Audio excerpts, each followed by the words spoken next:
Mythbuster. First of all, Joel, it's a pleasure to have you here on the Mythbuster program. I've been looking forward to this interview for a long time, and I would like to start with a question that is extremely important and has to do with a topic that many people like. What is this thing about life on other planets? How can it be interpreted through the scriptures? And also, what is your view on this, because I understand that you, as a historian, have a fairly broad and attractive view for people, especially regarding this issue of extraterrestrial life, including the scriptures and, why not, also regarding the UFO phenomenon. Joel, what is your view on this issue of extraterrestrial life? Thank you very much, Freddy, for the invitation and directly to the question you asked me. My view, following the opinion of the texts that we have in Judaism, we have books that I have brought and that I can show to your audience. We have evidence that there is indeed life on other planets. There are forms of creation where the texts literally affirm that creatures live on other planets. In other words, from the point of view of interpreting biblical passages and the literature that we have specifically in Kabbalah, there is evidence of the existence of beings and other forms of intelligent life on other worlds. And in that sense, Joel, is it possible to interpret, for example, Ezekiel's vision from that point of view, or does that divert us from the texts? Well, there are several ways to interpret Ezekiel's vision. One is the classical one, where it is an encounter of the prophet, something spiritual, but it is true that there is a tradition that affirms that what the prophet Ezekiel saw was not a dream, it was not just part of a vision, but that it was something real, where there is even the interpretation of what the Merkabah is, the famous throne of God that Ezekiel saw. And there are sources that affirm Jewish tradition that it is a type of vehicle, literally because Merkah, the idea in Hebrew of that word rajaf, means to ride like someone who drives something, and it says that God drives on the wheels on a vehicle called Merkabah. So in the tradition of Kabbalah there is evidence that it is about some vehicle that affirms that there are wheels that descended to earth, and therefore it speaks of a being who drives that Merkava, what today we would call a ship in modern language.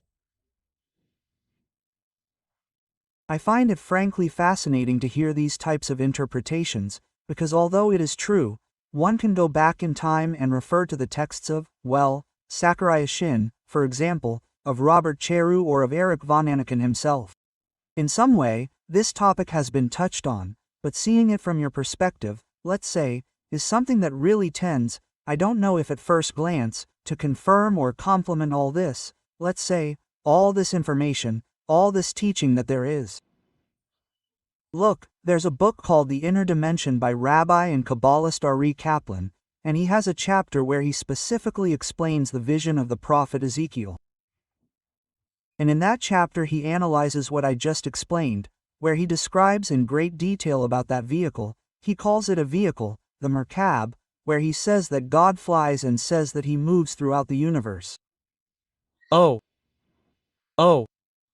I mean, let's say that there's already an interpretation by scholars of the scriptures that could, I don't know if it confirms, but in some way expand the meaning of this. Of course, because there are other secrets of Kabbalah here as well. We in the spiritual world understand that there are secrets about what it is that we really call God and who it really was that revealed himself to Moses on Mount Sinai. One thing is the interpretation that can perhaps be given in churches or in the synagogue, and another thing is the deeper vision that mystics have about who it really was that descended on Mount Sinai to speak with Moses. What's more, it's not just that he descended. The texts of the Midrash of the Jewish tradition state that Moses ascended to heaven. In other words, it's talking about something that descended and took Moses for 40 days and 40 nights. And then brought him back with the scriptures. Exactly. We have evidence in the texts of the Midrash in the Talmud that speaks of Moses, travels in the different heavens, universes, planets, dimensions, and his encounters with different beings. It states that, in some of those, his life was even in danger. It was threatened by some of these beings, and that certain spiritual forces had to come to the rescue to protect him from the order of the one who leads the Merkabah. Who was the one who guaranteed that Moses would be given certain spiritual secrets that he was then able to bring to the world of men, human beings? How incredible! Well, actually, someone who comes from a Judeo-Christian tradition understands something up to that point, but this knowledge that you are giving me now expands a whole new universe for me. Yes, what happens is that, as I was telling you, there is a traditional classical interpretation, which is perhaps given in churches or synagogues, and another is what the texts that we handle in Kabbalah, in the texts of mysticism, in the texts of the Midrash, perhaps for the most studious, that this should not, in fact, not have been revealed to people in recent times or millennia, but that it is becoming more and more known today. Of course, there is also a certain kind of openness, especially today, when we have governments like the United States that are opening up knowledge about the UAP phenomenon or the UFO phenomenon, which was previously forbidden. So, in some way, spirituality or people related to religion, let's say, are also opening up knowledge a little bit through their vision of understanding it in the correct way according to what they explain. Look, I'll tell you something. You mentioned Ezekiel a moment ago, but that's not the only time we hear about or have evidence of beings on other planets. There's a passage in the book of Judges, chapter 5.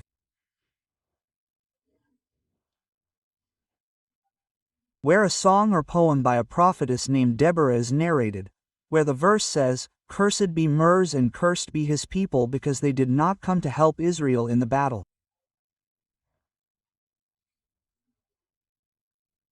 It talks about a battle that Barak, the general of the troops of the people of Israel at that time, had against Sarah, an Assyrian enemy that Israel ultimately won. But Mers is mentioned and the commentators of the Talmud ask, who is Mers? There is an interpretation in the Talmud that says that Mers is either a star or a planet. That is probably related to the camp of the enemy that Israel was fighting in that time of antiquity. But it says, if it is a planet and a star, it says that there are inhabitants. So, the interpretation that certain rabbis bring is that there is life in the stars or on other planets. In fact, you mentioned earlier something about, I think you were talking about NASA or something like that, a program that is talking about that. Well, look, there was one of these NASA scientists who at some point approached the chief rabbi of Lubavitch, Rabbi Menachem Mendel Nerson, one of the seventh rabbi of the dynasty of Jav-Lubab mystics in Judaism. And he asked this chief rabbi if he should because it was a program to search for life on Mars, right? He asked him if he should continue with this research. The rabbi, the Rebbe, tells him, you must continue searching for life on Mars. And if you do not find life on Mars, look for it elsewhere in the universe, because there is life on other planets and it is not up to us to limit God's creative work. Oh, look for it because it exists. That's the devil.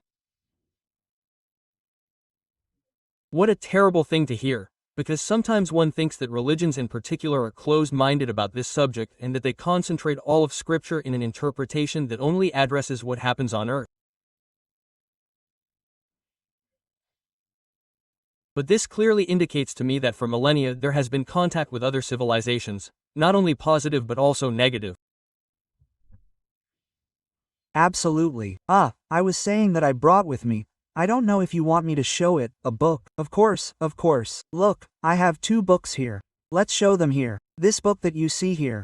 Yeah. Look, it's a book that has like 600, 700 pages. It's called Shoshan Yesod Olam. It's in Hebrew. This is a text that until recently was in manuscript, a very important work of Masit Kabbalah.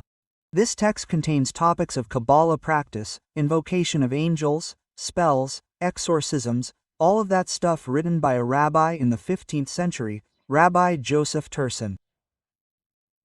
And this text on page 231 has a very interesting passage, short, brief, but let's see.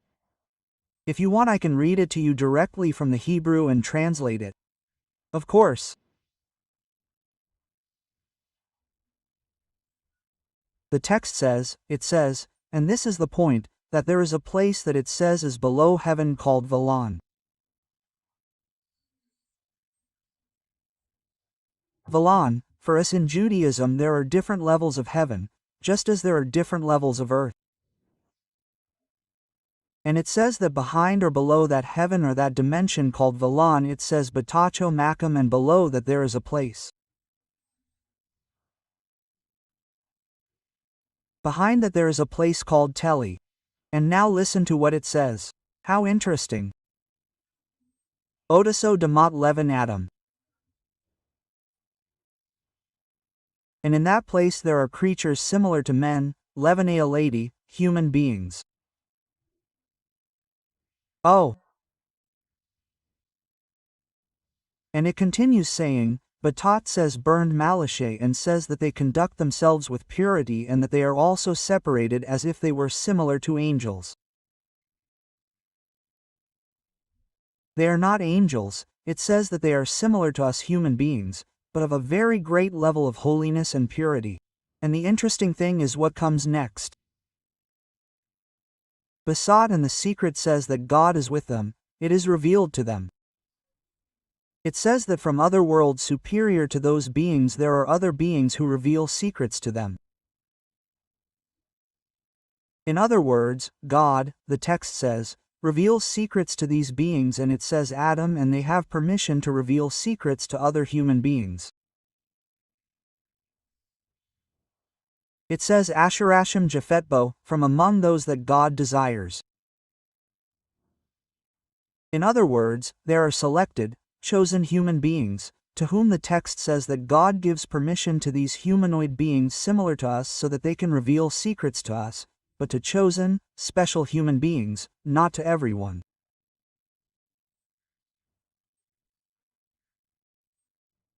And then it continues saying Loimonam, that is, elevated secrets of the upper and lower worlds and about future events. That is, these beings somehow reveal future events to us. And the text at the end has a phrase that is very difficult to translate because it is really explaining that it is talking about knowledge of the worlds or of those of the years to come. It even has a date here. The truth is that I do not understand what that means. It has the year 1950. I do not know what that means. It is because of a text from the 10th century. The thing is that Joel is that there is something super important because in 1950 in the United States Donald Kiju, who is a retired American military man, establishes in a book that extraterrestrials, that is, that UFOs exist and are from outer space. That was the year 1950. Well, I do not know. This is what this was in manuscript. This is a very difficult book to get, only in Israel, in some places that are being made more, but, as you can see, it is all in Hebrew and contains, great themes. And he is clearly talking about humanoid beings similar to us who live behind a place in the sky called Valon, in a place called Teli. And who are allowed to reveal secrets to human beings, to us, even about future events. There is another text that I bring here, which is the work Sefer Getashimo. It is a work by Rabbi Abraham Abulbia, another of the great mystics of Judaism from the 11th century. And in this book he is also doing an analysis of the constellations, the zodiac, the planets, about the intelligences that exist. And he is quoting Maimonides, the great Jewish philosopher and rabbi also from the 11th century, where Maimonides in the work The Guide for the Perplexed, makes an analysis of the different hierarchies of angels that exist. But there is a type of angel that is the closest to human beings. Those angels are called Ishim in Hebrew. The curious thing is that in Hebrew the word for man is and Shim is, that is, he is giving an idea of similar beings to us. But look, Similar to man. tell me, similar to man, similar to man. Now, the curious thing is that Rabbi Abraham Abulafia says the following, I briefly quote it. He says and translate, these Ishim, these beings are luminous beings who communicate with the prophets and therefore they are called Ishim. That is what Abulafia literally says. And the commentators affirm that apparently it is a type of creation that is between the upper or spiritual world and the world of men, the material world. They are, I do not know if they are the same ones that this work from the 15th century cites, but I tell you, this is only a brief example. I can give you many quotes. Not only, mind you, Jewish texts do not only speak of life on other planets, there are Jewish texts that tell you about life under the earth. Sorry. I mean, let's see, not only on other planets, but also inside the earth. That's right. Look, there are other books. I do not have them in my possession, but I do not have them here with me right now. Perhaps in another occasion I can show them to you. There's a work from the 16th century called Residua, by a Kabbalist in Safta, in Israel, a disciple of Rabamos Cordobero. His name was Elia Yehuda Vidas. In that book he has a section where he is analyzing Ezekiel's vision again. And in that mission of Ezekiel, he says that there is not just one Merkah, because the Merkah or the throne of God was what Ezekiel saw.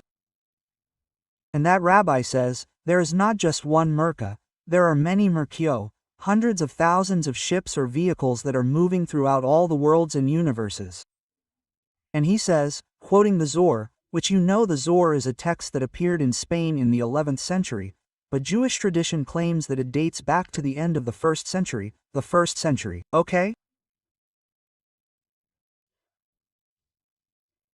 And the Zohar, in section Ba'ikra 10a, tells the story of a rabbi named Rabin Joreh, the old man, who was a very rationalist. He didn't believe in any of these things, until he had an experience where he was shipwrecked.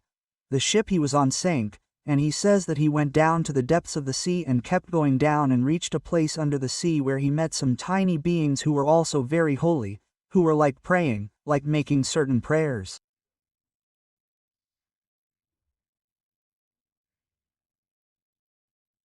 And these tiny beings that he met were the ones who helped him eventually return, to come to the surface at some point somewhere. And he says that after this he regretted very much not having believed until he met those beings who were under the sea, some tiny beings with a certain sanctity. The curious thing is that the commentator says that the fact that these beings were in a prayer position indicates that perhaps they have some type of, I don't know if it's belief or perhaps telepathy. It could also be, mind you, because prayer is a way of connecting thought with higher intelligences. So, if you ask me if we have evidence in Jewish texts, look, I've brought you the texts directly. I know that the evidence is clear. I mean, you brought me a couple, and with that couple there's already a ton of evidence, because if I draw a parallel with ufological casuistry, it's very similar. I would say it's too similar. There are other books. I was telling you that I also have where he talks about quoting the Zohar, where the Zohar describes those different worlds that exist and describes the inhabitants of those planets one by one. And in one of those worlds, says the Zohar, there are beings of medium height, large heads, circular, slanted eyes, small mouths and noses, short, of a superior intelligence and wisdom, says the Zohar. That's how he literally describes them. right. That resonates a lot with the casuistry of the 80s, 90s, the Greys, the issue that has to do with abductions as well. It's that somehow they appear in the scriptures, for example, those types of activities like abductions, alien abductions. Is there any relationship? Well, yes, the answer is yes, but really our literature doesn't. I mean, it's interesting that in Judaism, although we have these texts, we have this evidence, it doesn't show it as something to be scared of, but rather it tells you about rabbis who are having contact with what we would call today intelligences from other worlds, but for them the most normal thing in the world, and the model that we have in the tradition is the prophet Enoch. The prophet Enoch, where he says that God took him, and Enoch describes a series of celestial journeys through his worlds, etc. Now, the curious thing about this is that, in the 1st century, also in the area of Israel, also the entire Syrian area, where the Jewish communities were, a type of mystical movement developed that was called the mystics of the Merkabah, because it was a group of mystics who were seeking to experience the same thing that the prophet Ezekiel experienced, which was the vision of the Merkabah, of the throne of God. And we have evidence in the literature of the age a lot, the celestial palaces, of meditative techniques. We have the texts of these rabbis who left clues about how to contact these intelligences and how to ascend to these spiritual worlds. There is evidence from two rabbis, Rabbi Akiba and Rabbi Ishmael, where they claim to have ascended and been taken to these worlds and describe what they saw. So, there was actively a group of Jewish mystics seeking to communicate with these intelligences and to be taken or experience these visions or go to these worlds just like the prophet Ezekiel. Oh, incredible! Yoel, look, I have a text here that is a profane text, because it is a text that I compiled in some interviews that I did with a Chilean contactee many decades ago. And he, somewhere, describes this to me and precisely speaks to me about something very similar to the Merkah. And he even tells me that there was a contact through the Merkah. He says that there was a technique required to promote contact and that meditation must be used, which consists of 17 breathing exercises that would generate the necessary counter-rotation of the electromagnetic fields in which humanity is. And he talks about the Merkah and meditation, and he talks about sacred geometry, and he talks precisely about the throne of God. It seems so strange to me because he even gave me some drawings. Look, well, I can't appreciate the text very well, but what he is mentioning there corresponds to what we have in our books. I mean, perhaps on another occasion I can show you other books. There's a work by a Kabbalist also from the 11th century, 14th century, the Rabbi Rabbisak of Acre, northern Israel, has a text where he describes the techniques of the Merkabah. There is a manuscript, a book that has recently been published by the rabbis in Israel, and that book contains drawings on how to enter into these meditative techniques. There is a posture called the posture of the prophet Elijah, where he shows you in a diagram and indicates what one has to do, in what positions one has to put the body. One has to chant and call certain names in order to somehow connect with that intelligence or ascend to what we call the Merkabah, using the posture of the prophet Elijah. In other words, within the sacred texts, within the texts of the writings, one could interpret that this relationship with entities, or humanoids, or beings from other worlds, is something that has always existed, and that, indeed, according to what you yourself tell me, it was taken much more naturally before, perhaps because we were more connected to spirituality. And perhaps today it is taken in a more distant, cold way, even with fear, because man has become too material. Let's see, on the one hand, yes, but on the other hand, perhaps, there is a different interpretation. At least, in the vision of the Jewish world, I don't know in other traditions where this phenomenon also occurs, but in the Jewish world, what I have been able to see from the texts, the manuscripts, is that the opinion of these people, this was reserved for a select group of people, as even the text we just quoted says. For fear that the masses would be frightened or would not know, that is, their lives would be threatened. Be careful, because there are stories of some of these who tried to enter the Merkabah and lost their lives. Oh, there is a story in the Talmud of the 4 sages who entered the Pardes. The text says that one entered and died. Another went crazy, another apostatized, and only one entered and came out in peace. So, you either have dangers of not being able to endure those encounters and the information they reveal to you can drive you crazy, or you could lose your life. So, what we really see from the texts is that this was preserved in a group of chosen mystics who were already prepared. Mind you, this is something else.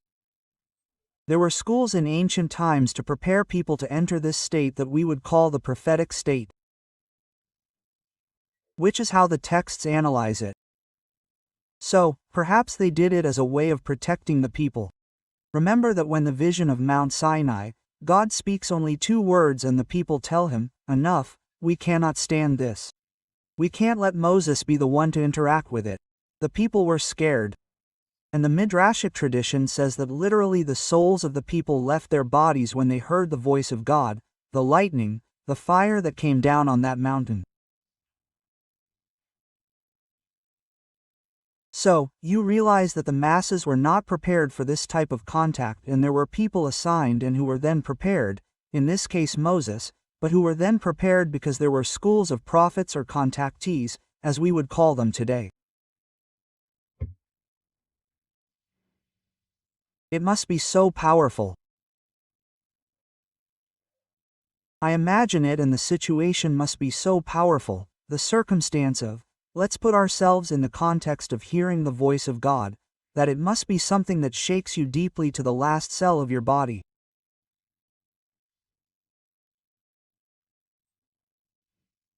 It even makes me think when we talk about other types of encounters with elements that are proper to God, and that humanity has also felt fear, because we have to remember what happened with the Ark of the Alliance.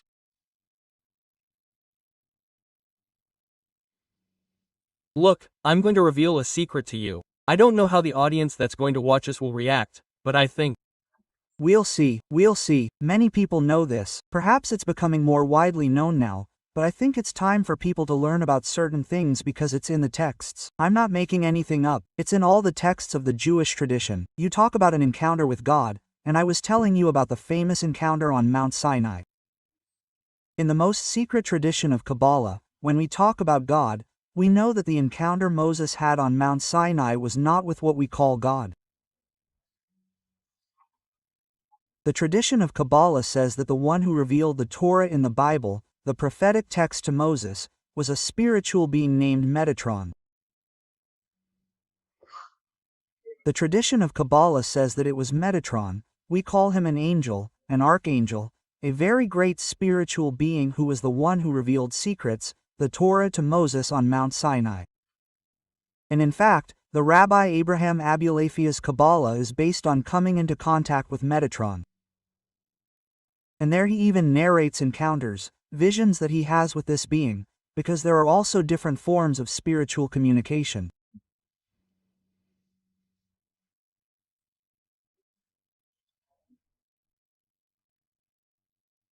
And in that sense, well, I have recently read some studies that talk about how meditation puts you in a brain state that stimulates the neurons to such a degree that the neurons are capable of integrating into what today we call the quantum universe, and that is where this contact with this other larger reality occurs, and where these types of entities could be, to give it a name, such as Metatron and others.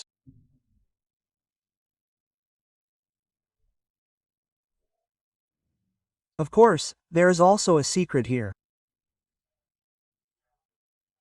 Returning to the subject of Metatron and Enoch, our tradition of Kabbalah affirms that Metatron is Enoch in the angel Metatron.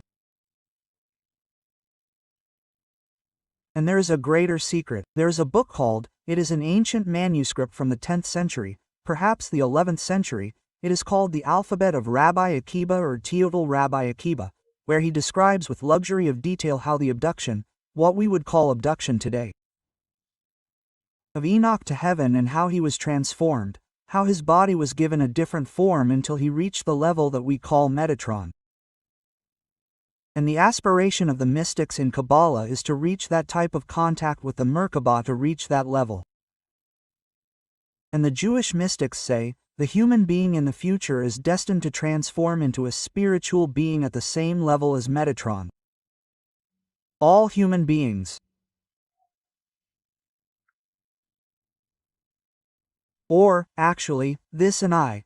Well, I'm a little surprised because all this that you've been revealing to me, and that the audience is seeing now, the mind-blowing is going to be tremendous, because people are going to start opening up to other types of knowledge that can be very shocking today, but that, in itself, contain great wisdom that, little by little, of course, people are going to start understanding and are going to realize that, indeed, it is most likely exactly as you tell me.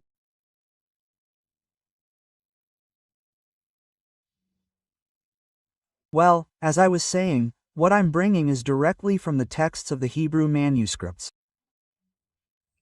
Well, I'm also telling you that we clearly know in Judaism that many of the things have been revealed precisely by those intelligences or beings.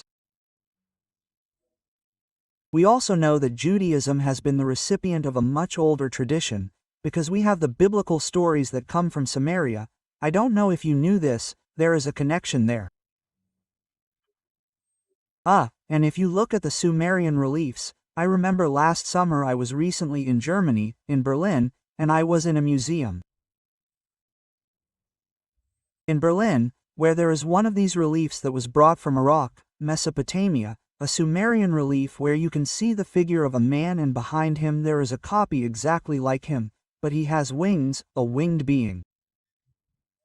And this is what was later interpreted over time, as, well, angels, guides, all that kind of thing. But the idea of this is that there are spiritual forces that are somehow guiding, as the manuscript that we read said, putting those thoughts, revealing details to each of the human beings. And in that sense here I know that you have a limited time to talk to me, time that I greatly appreciate, but I would not like to finish without first asking you about, I know that you made a video very recently about this, the Nephilim.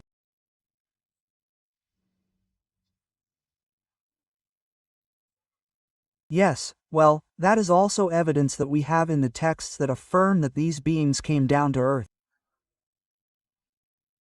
In fact, it is said that they came down on Mount Hermon. Mount Hermon is a mountain that is between Lebanon and Israel. I was even able to see that place. I recorded it and uploaded a video on my YouTube channel, and it is said that a group of beings from other worlds came down there. That is described in the book of Enoch, and that they eventually mixed with human beings. The curious thing is that I have been studying and living in Israel for 3 years and have met with different mystics there. And there is an oral tradition that exists among the Kabbalists of Israel that states that descendants of these beings are still among us here on earth. Many of them also pass on that knowledge. This may sound a bit overwhelming to many people, but it is what I am telling you that I have received directly. It sounds surprising. It states that these beings are that DNA is still among human beings. And you probably can't answer this question, but if that DNA still exists among us, is it identifiable? Can you tell who is a descendant of these beings?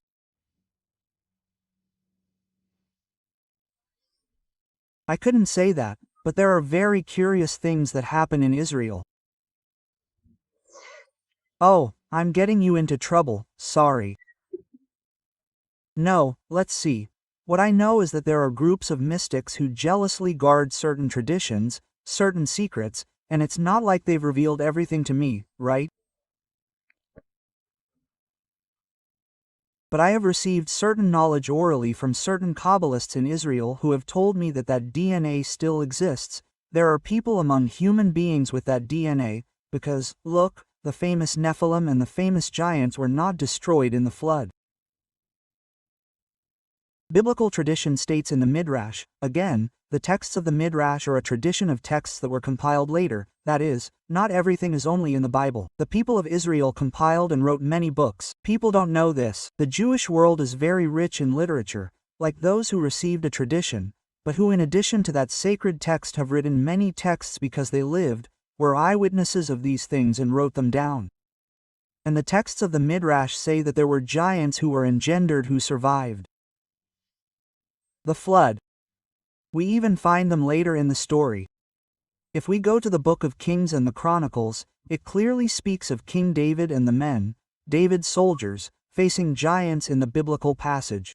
Not only Goliath, mind you, they speak of gigantic beings that were there, whom David faced with 6 fingers on each hand, on each foot, and who fought against these giants. In other words, these giants or so-called Rephaim survived the flood, a mixture of that DNA, but there is an oral tradition within Judaism that I have received that the DNA of those beings still exists among human beings. It is not only possible that this information is within the Jewish mystics, but it is likely that it is all over the world and through other cultures that speak of this. This truly calls me to continue investigating, it calls me to continue reading. I am quite a good reader and I really like to investigate, especially with these traditions that deep down one sometimes sees as written text, a tradition, but that in themselves contain great secrets, and that there are still scholars who are interpreting these secrets seems even more wonderful to me. Let me tell you something else. What happens, as I was saying, is that for a long time, this has been jealously guarded, precisely because they understood that not everyone was prepared to receive this knowledge. But, in recent centuries, there have been groups of different mystics, among them Bala Zulam, a great 19th century Kabbalist, who stated that this knowledge should gradually be made known to all of humanity, and, little by little, it has begun to come to light. It is also true that there are great mystics who, if you ask them directly, will tell you, no, we don't know anything about this. But among the most select groups of mystics that I have been fortunate enough to meet and study with in Jerusalem, I have had access to many of these things, many of these teachings, let's say. Joel, to close this tremendous interview, the truth is that people here have millions of questions. Will there be a moment of great revelation? Well, I don't really know about a great revelation. I can only say that this contact with these intelligences has never stopped. In our tradition, mystics are constantly coming into contact with these intelligences. Recently, there was a rabbi in Israel who said that he had what we call in Kabbalah a Magid. A Magid is like a guide, a spiritual being who reveals information or knowledge to him. So, the revelation and contact never cease. Globally, what I perceive is that there is a great deal of interest and that people already know about it. Beyond that, I can't tell you for sure. I can only tell you what I know from the texts and from the tradition. And that's a lot from what I'm hearing and seeing. It's a lot that truly amazes you on this path of constant learning.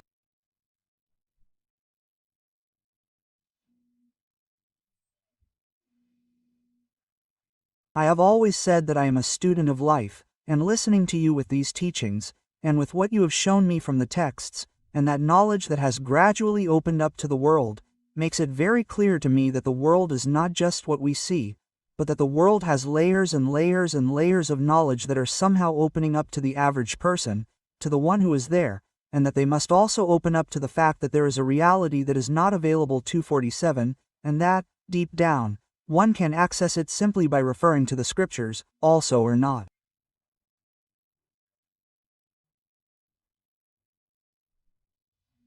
Absolutely. And mind you, I have quoted you from Jewish sources, but as a historian I can also talk to you about texts, passages that are clearly from the culture of the Greeks. There are passages that literally speak of encounters. I remember reading a text about Alexander the Great in one of those battles, the conquest of Tyre, where he talks about things that I know were manifested.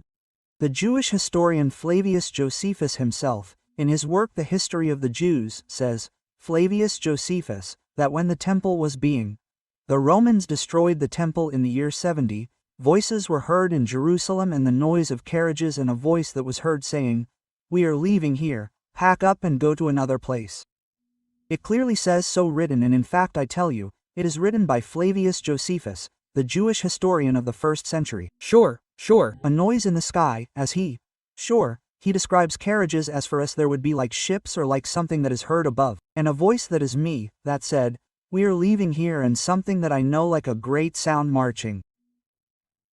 That's exactly what I'm telling you, it's all in the texts, the quotes, in the manuscripts. And the most entertaining thing about this is that it appears in texts from the 1st century, as you say, and let's also remember that Plato later also spoke about this topic of daemons, who gave a name to these beings that were in that intermediate world, which you mentioned to me at some point, and that the Greeks called them daemons. Yes, that's another topic, isn't it? The world of spirits, who are these intelligences, the types of intelligences that exist, the topic of reincarnation, who is the one who is really inside the body? It's just a soul, there are other beings with us. Those are other topics that we also work on and know about from the Kabbalah. How incredible. For example, this is, well, in tradition one is used to being told that you have a soul, but that soul is shared. Yes, and in tradition, we understand that the soul is divided into 5 levels, but we understand that several groups of spirits reincarnate with us in the body. The 15th century Kabbalist Ravisa Glur, in his work Shakil Gulam, The Gate of Reincarnations, states that at least 3 beings come with us into the body and that eventually other spiritual forces join us according to our actions, whether they are from what we would call the positive or negative side. This is a bit more extensive to explain perhaps for another time. Yes, of course. Where he says that one emits or generates energy according to our actions and thoughts and that vibration attracts entities or beings that, as I said, we humans define as good or bad, but it is really based on our vibration. It is like a signal that is emitted by the energy that the body gives off and that will determine the force that accompanies us. So, we understand that there are intelligences that are inside the body with us and never leave us until the moment we die. We even understand that there are beings who enter us at certain times to do certain things and then the person wakes up and says, "What happened here? What am I doing here?" Quote, this is a broad topic. It is the topic of reincarnation. We also have it in Kabbalah. Joel, I think I could spend the whole afternoon talking to you. I really appreciate all this time and all this knowledge that you have given us. I would like to finish by asking how people find you on social media. Well, you can find me on my YouTube channel by simply typing Yoel Benhabib. There is also a YouTube channel on my website joelbenhabib.org. I have an online school where I teach Kabbalah on these topics and you can find me on all social media by simply searching my name. Well, thank you very much, Joel. This chapter is tremendous. Believe me, I'm going to bother you again to expand on these concepts, because there are things here that left me with questions and also with knowledge that I know the people here at Mythbusters are going to love everything you have to say. So I want to thank you and you are cordially invited to a future episode. Thank you very much and greetings to your audience as well, and of course, it was a pleasure.